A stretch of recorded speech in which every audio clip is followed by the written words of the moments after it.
All right, so the last one is clearly going to be more challenging, but practicing yoga is already challenging. It's challenging enough. That's why there's no such thing, as Alan Watts says, as easy yoga.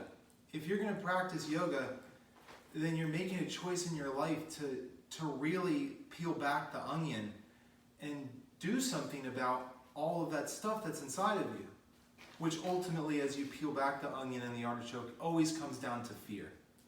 Lots of fear, right? What is it when you get past all the different fears? Fears of not having enough toilet paper, for example, which is such a silly fear. Fears of not having enough, of anything it is that you could think you can't have enough of right now. All of this stuff that we see people going through right now is based on fear. Fear, fear, fear. Fear of what? Fear ultimately of death. And a lot of the ancient yogis said that yoga is basically the art of dying. It's the art of dying. It's learning how to live your life so victoriously that when that time comes, you're okay with it. You're satisfied. You're fulfilled. You feel like you've accomplished everything you need to do. This is why doing these practices and making them more challenging, and even sometimes just doing your practice consistently, can be the most challenging thing. I know for me, for the past 14, 15 years of doing it, since I moved back from Los Angeles, and my process began before then, I could feel it starting, is continuing the practice throughout everything over that time. There's been more than enough challenging times. Wanted to quit, wanted to run away, couldn't do it. I didn't want to face the circumstances of going back into that lifestyle of fear. Keep moving further and further away from fear. So when we do these physical practices, they transform our physical body so much that they transform our mind, our body, our spirit, our soul, emotions, everything. You get stronger in all of that. So in these times, like we're having now, we're not the people going bananas, going crazy, thinking that everything's going to explode and blow up around us. We're aware of the situation. We remain calm. We remain, cool and contented to a certain degree. Use your awareness, your discernment. Use the tools that your practice teaches you. This is your practice. So you can be there for people who really need help. You're building your immune system for things like this. You're going through all of these things. You're eating better. You're not partying as often. You're going and doing your physical practices. You're exercising. You're breathing. You're coming back to your breath as much as you can. Why do you think you're doing all of this? You're doing this to prepare yourself for exactly these moments. If this is bringing up a level of fear with you, so that's a good thing. It's letting you recognize, oh, I still am really scared. I'm still really scared about, and what is it, a week, 2 weeks we've been into this? And maybe you're a complete basket case. Maybe you find yourself just losing control completely. That's why your practice is even more important now and more than ever. You have to keep doing it. You have to keep doing these things. You have to keep reading good things. You have to keep listening to good things. You have to turn the propaganda off. All of this makes complete sense if you've ingrained your yoga practice within you. You're developing awareness, intuition, discernment, so you can see through all of this nonsense that's being pushed at you. You're still smart, you're still safe. It doesn't mean you don't stay cautious, it just means you're aware. You get it. So this last practice, we'll go through it. Again, maybe you want to take the first practice as a warm-up or part of the first practice, and then part of the second practice, and then do this one. Maybe you just want to do some simple warm-ups and then move into this practice. This one's going to be a little bit more challenging. But again, the more you challenge yourself in practices like this, the more you challenge yourself physically with a simple practice like this, or maybe it's a really big book that you've always wanted to read and you challenge yourself to finish it within a certain amount of time. Every time you challenge yourself in life, it makes you stronger. You can't just sit back and expect that, things are just going to always be good. Try explaining that to animals in nature. Do you hear them complain at all? Like Eckhart says, we can learn so much from nature if we just took the time to sit and watch it. They're constantly being challenged by things, but they're seeing beyond it. How come we can't? Work on it. You can. You can see beyond it. You can get better. You can become stronger. This last practice can help you with that if you want to, or the previous one, or the first one. It's just left up to you how much challenge you want in life. But again, all challenges make you stronger. Swami Satchidananda Ji says, you know, maybe you do the first practice and the water's very shallow. And you go, oh, I can move into deeper water. That's the second practice. Then maybe you go into the third practice. We've seen practices like this for a long time. Ashtanga is based all around it.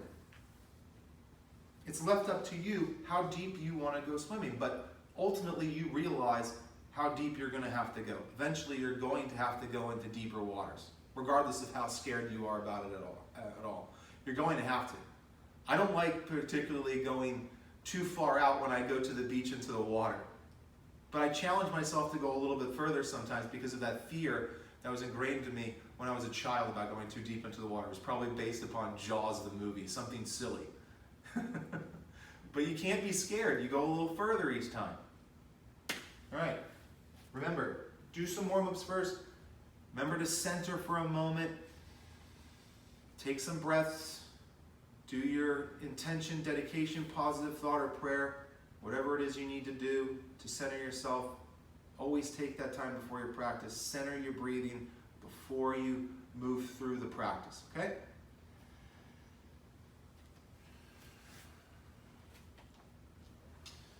I'm going to keep this one to about 15 to 20 minutes, but remember, you can stay in some of these forms longer when we're holding them. I might only be holding them for 2 or 3 breaths just for time constraints and, you know, in order to post it and not, you know, hold up a bunch of time. But your practice. So you can start in Tadasana.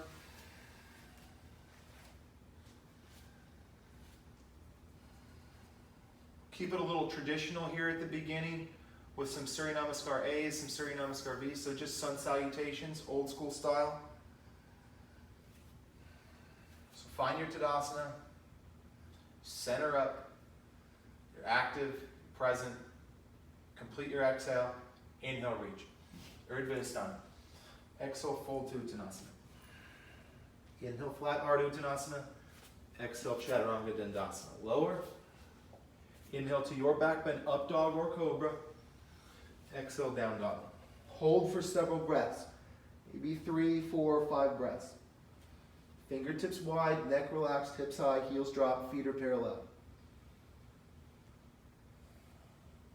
Exhale, bend knees, look at hands. Inhale, step back to the hands, complete the inhale. Flat spine, maybe to here. Exhale, fold. Inhale, up. Exhale, back to center, hands by your side in Tadasana. Inhale, reach. Exhale, fold. Inhale, flat. Exhale, step back, lower. Complete your exhale. Inhale to back bend. Exhale, down dog.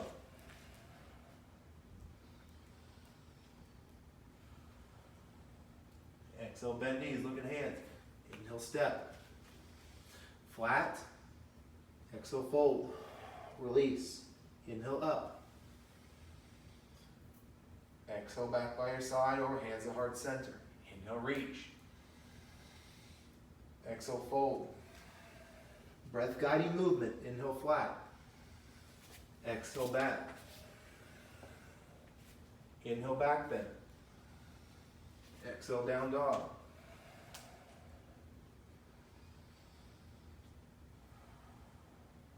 Exhale, bend knees. Inhale, step back. Flat, inhale.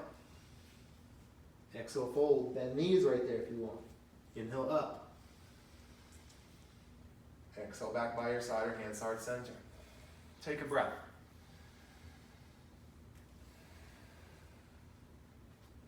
Inhale, reach. Exhale, fold. Inhale, flat. Exhale, step back, lower. Inhale, back bend. Exhale, down dog.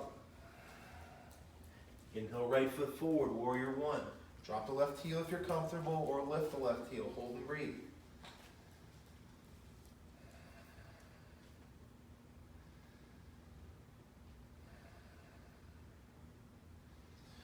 Exhale, hands down, right foot back, lower. Inhale, back bend. Exhale, down dog. Inhale, left foot forward. Maybe heel drops, maybe it's lifted. Lunge, reach, breathe. Just hold it steady and breathe.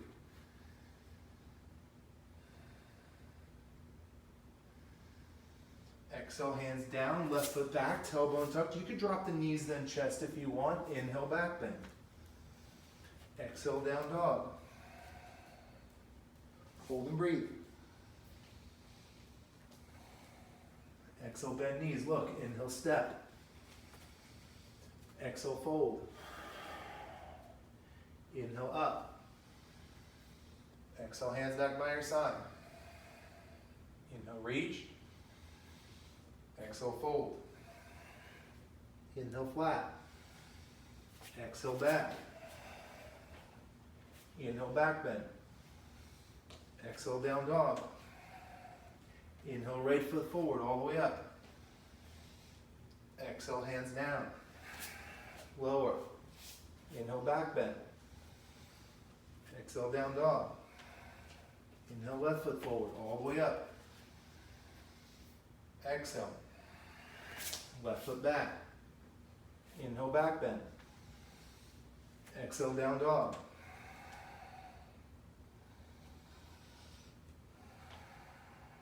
Exhale, bend knees. Inhale, step. Exhale, fold. Inhale, up. Exhale, hands by your side. Inhale, reach. Exhale, fold. Inhale, flat. Exhale, back. Inhale, back bend. Exhale, down dog. Inhale, right foot forward, all the way up. So set yourself up. You probably want to lift your left heel for this, hands up.